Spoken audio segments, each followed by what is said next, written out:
Good morning, ladies and gentlemen, David here, and welcome back to another video. We're halfway through 2025, and I figured, why not look back at what Atlus gave us for the first part of this year, and of course, do what we like to do here on the channel and predict what's gonna happen for the rest of the year. Mostly informed speculation, so keep your expectations in check, and let me just start with that while we're at it. At the beginning of the year, or I would say late next year, I think it was in December of 2024, Atlus went out of their way to say that, yo, we had a banger year with 2024. 2025, it's going to be a little slower. They told us that, right? Last year, we got freaking SMT 5 Vengeance, Unicorn Overlord, Metaphor ReFantazio, Persona 3 Reload. Big year for Atlus. So what's going to happen for this year, which is considered to be a slower year? Now, February, January of this year, nothing happened. In March, RAIDOU Remastered, The Mystery of the Soulless Army, was officially announced during a Nintendo Direct. And then April, nothing happened. May, Persona 5 The Phantom X global version was confirmed by Atlus. And then in June, which is last month, saw the release of RAIDOU Remastered and Persona 5 The Phantom X global. We have no idea what's going to happen next. It's very early to speculate on what's going to happen next because both games that I just mentioned are very recent. People are still enjoying them, playing them. I just rolled the credits on RAIDOU and I'm planning to go back and beat some of the side content, but that game is great, so check that out. Check my previous videos on the matter if you're interested in hearing my thoughts. Same thing for Persona 5X. Covered that. Very interesting game. I'm looking forward to playing some more. Now, speculation, which is what I like to do. Again, keep your expectations in check, but I think there's potential for this year. Two things that I want to mention. Let's start Persona, okay? Let's start with Persona. Persona, it's a mess right now. It's a little hard to predict what's going to happen for Persona. We get an annual Persona game. We get a Persona game every single year. 2025, no Persona game is confirmed, except Persona 5 The Phantom X. Why am I phrasing it like that? Persona 5 The Phantom X is a game that was developed in collaboration with Atlus. It's not fully in-house developed like a Persona 4 Revival is, you know? Which is why I'm kind of confused. Is it going to be the yearly game for Persona this year, or are we going to get something else? We'll talk about what that something else could be, because I think there's potential for one thing, but I do think that when it comes to Persona, keep your expectations in check for 2025. I don't expect much more. The second thing that I want to talk about is the 30th anniversary of Persona. I know some of y'all were there in the community here on the channel watching the videos when we covered Persona 25th, which was very interesting. At the end of the day, we got 4 ports out of it, which is great. But that was a little painful to go through, you know, very funny at times, but it was tiresome to say the least. Persona 30th, that is going to start September 2026. So not this year, the next year. So not this upcoming September, but the other September. So I'm like, people are going to ask about Persona 6. I mean, I definitely think there's a chance that we see the reveal and announcement of Persona 6 this year, and for it to release at the beginning of P30th, which would be late 2026. So let's say Game Awards this year in December, they announced Persona 6 and it's set to release in 2026, no date. And then when they start the Persona 30th anniversary in September or August of next year, then they could say, hey, here's the release date, November release date for Persona 6, blowout of marketing, everything like that. That's where I'm at right now with Persona 6. Persona 4 Revival, we have details about that. Once again, I covered that in a video, but Atlus and Sega hosted a financial report a few weeks ago, and we covered the news coming out of that. A lot of sales numbers, a lot of updates for games like Metaphor, and also a little bit of details when it comes to release timing for certain games, including P4 Revival. And they basically confirmed that P4 Revival is going to be released between April of 2026 and March of 2027, which means that it's not going to be here anytime soon.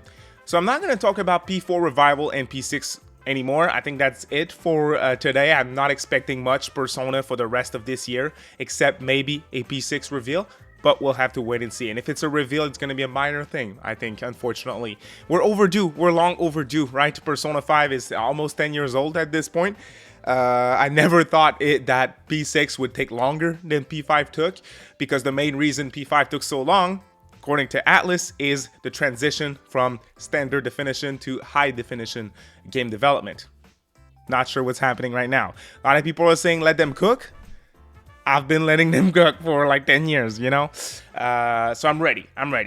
Now, what's very likely for this year is Switch 2 support. Now, if you're a Nintendo fan, I would definitely look forward to a port of some sort on the platform to release this year for sure.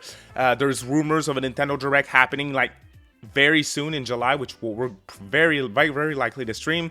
I fully expect an ATLUS port at this show for sure. There is 3 things that I think ATLUS could port, 3 games that they're not going to announce 3 ports at the same time, of course, but those 3 titles I think are kind of likely, very likely, I would say. The least likely out of those 3 would be a complete edition of Soul Hackers 2, game that released in 2022 that kind of flopped, unfortunately, on PC, PlayStation, and Xbox. It skipped Nintendo, the platform where it had the most chance to do decently. So I think there's potential there. It's 3 years old already. Do they really want to go back to that one when there's 2 other titles that would be that would have way more potential for sales, you know? And those would be Persona 3 Reload, a complete version of that game with the DLC, with episode Aegis and everything. And of course, the big boy, Metaphor ReFantazio, which skipped Nintendo. So those 3 games were not released on Switch. Now we have more powerful hardware. Sega, once again, in that financial report that I mentioned a few minutes ago, they said that they want to support the Switch 2 heavily. So I definitely think that includes ATLUS. JRPGs do extremely well on Nintendo. So I think it's possible. If I had to rank the likelihood of ports, I would say Metaphor's number 1. They want as many people to play that game as possible. It sold 2 million copies. Huge success both financially and critically. So I do think they want to put this game in the hands of as many people as possible. And yeah, I think there's certainly a lot of potential there. Second would certainly be Persona 3 Reload. Persona proved itself on Nintendo. The ports that we got for the 25th, except Persona 4 Arena, the other 3 did very well with Portable, Golden, and Royal. And people are really hungry for these games. We constantly see ATLUS title do extremely well on Nintendo. The Switch version of RAIDOU is the best-selling version of the game, at least when it comes to the numbers that we have, which are Japanese numbers. So yeah, I think there's potential there. I would say Metaphor, Persona, and then Soul Hackers 2 from likeliest to least likely. So I'm really looking forward to that. And as soon as Nintendo announces a Direct, I'll announce that I'll be streaming that, and I fully expect ATLUS to show up. Expectations. All right, so next up, Persona 5 The Phantom X. We have a roadmap. Here it is now on screen. We know that there's going to be a lot more content for Persona 5 The Phantom X this year. The Asian version of that game has a lot of content that we don't have for now, that was not localized here for the Western audience. So I definitely think that we're going to keep getting content for the rest of the year. Not too sure if we're going to reach the Persona 3 Reload content that they put in there, which is really cool. I saw clips of that. I think that's awesome. But yeah, as you can see, lots of stuff here is planned for Persona 5 The Phantom X. So if you're a fan of the game, hey, you're in for a treat. Now let's get into the interesting speculation here. Stuff that we really don't know and stuff that is kind of out there from me, okay? First up, RAIDOU 2, a port of RAIDOU 2. I think it's too early, if I'm being honest. I made a video going over teases that ATLUS did, hints that they put in the remastered version of RAIDOU 1 to lead us to believe that they're going to do RAIDOU 2. They talk about it in interviews and all that stuff. So I'm just going to link my previous video. Check that out. I went in depth with everything we know so far about the potential for a RAIDOU 2 port. So I think that's possible. Definitely seems a little early though. So I wouldn't necessarily count on that for the rest of 2025. That being said, I think there's potential for something. I think there's potential for another small game release by ATLUS this year. And I have 3 ideas of what it could be. Number 1 would be the new Etrian Odyssey game. ATLUS has been working on a new Etrian Odyssey game for a while now. They, I think, experimented with Etrian Odyssey Origins Collection on Switch, which released in 2023. So I think they're probably ready to show us what is the next game. Tokyo Game Show announcement for that one seems likely, or maybe again in the next Nintendo Direct. I'm very curious to hear what they're going to do next with Etrian. I hope they kind of reboot it now that it's not on dual screen devices anymore. There's no DS, 3DS anymore. You're gonna put that thing on PlayStation, Xbox, PC, Nintendo. So make it different a little bit. So I would like Etrian Odyssey to like be a reboot, the next one. I think that would be awesome. Nothing against the prior releases. I only beat the first game and I think it's awesome. I'm really looking forward to going back and playing the other ones. But from what I've played, very solid franchise. So I'm looking forward to playing some more and seeing what they do with their next game. That one could definitely be shown in the next Direct and released by the end of the year. I think it's very possible. My mainline fans. Alright, let's talk about it. Shin Megami Tensei 5 Vengeance last year released. SMT 5, the original, released in 2021. It broke sales records. Vengeance came out last year. Did very well as well on other platforms. So what's next for mainline? Definitely too early for a new game for SMT 6. But we're still missing ports. We have a way to play Nocturne, a modern version of Nocturne nowadays that is definitely available. We don't have anything for Apocalypse. Two games that are amazing. SMT4 is a 10 out of 10 game in my opinion. I would love these games to come back. HD ports with quality of life improvements of these two titles. Bring them back to modern audiences. Ooh, that would be awesome. That's very out there when it comes to my predictions. But I think it's going to happen at some point, and I think there's room for these games to show up in 2025 with the momentum that mainline SMT has. Shin Megami Tensei 1 and 2, we have no way to play these titles. You can even add If on top if you want. These three titles, we have no way to play them on modern platforms. SMT1 was officially released in English on iOS like 10 years ago or something. Otherwise, no official way to play them. So some sort of port of these two games would be great. Once again, just make him HD, make him sound better a little bit, and make them available on all platforms with quality of life improvements. And it would be a neat little release that I think would appease fans while waiting for the inevitable Shin Megami Tensei 6. You know, I think that would be awesome.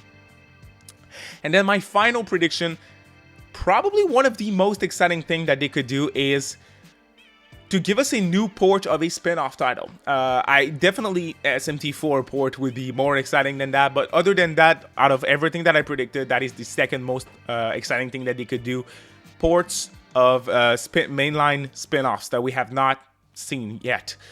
Don't get me wrong, RAIDOU's freaking cool, but I've seen a lot of homies ask for Digital Devil Saga 1 and 2, which these games are freaking awesome. I think a lot of y'all, even modern fans, would definitely appreciate DDS if you have not played them before. Certainly games that you can go back to right now that are still very solid, which again, I think they would require very little work in terms of like gameplay changes. You don't have to do anything with those. They're fine. They're already dubbed. Just make him HD and put him out on all platforms. Dual pack, $60. We're in. I think that would be awesome. Something that would excite me even more is for ATLUS to bring back the GOAT of mainline spinoff, and that would be Devil Survivor. If you have played Shin Megami Tensei Devil Survivor 1 and 2, you know that these games are absolutely amazing. They're kind of unique compared to everything else in the franchise in terms of gameplay. You have a grid-based system and a turn-based system, so both of them are here. And those games are awesome. They are extremely solid. So for ATLUS to bring these two games back, once again, if they bring back the 3DS versions, they're dubbed, they have the quality of life improvements, they already have all that stuff. Just change the UI a little bit to make it work on one screen, and you are set and ready to go. Very excited. I am very excited at the idea of spin-off ports. There's other spin-offs that they could do, but Devil Survivor and Digital Devil Saga are by far the games that deserves ports the most in my personal opinion. I know they could do something with Strange Journey, which isn't really a spin-off. Strange Journey is mainline, but maybe Soul Hackers. There's still games that they can bring back as well, but I definitely think that Devil Survivor has the most potential. Otherwise, just go straight to mainline and port the 4 titles that are missing, you know, 5 if you count If. So yeah, lots of potential for the rest of the year. I can see all these last picks that I mentioned, so the mainline ports, the spin-off ports, and the Etrian Odyssey game. Some of these being announced, or one of these being announced in the next Direct, so please look forward to that. Again, I should definitely be able to stream that next one, so it is going to be very interesting. What are you guys' predictions for the rest of 2025 when it comes to ATLUS, Persona, SMT, ports, new games? What do you expect? If I had to put money on something, I would say we're going to get one Switch 2 port, and that's probably going to be it when it comes to game releases, but I definitely expect some sort of announcement in there of something that isn't going to be a 2025 dated release, but something for next year. Who knows? Thanks for watching, y'all. You have a great day. Bye.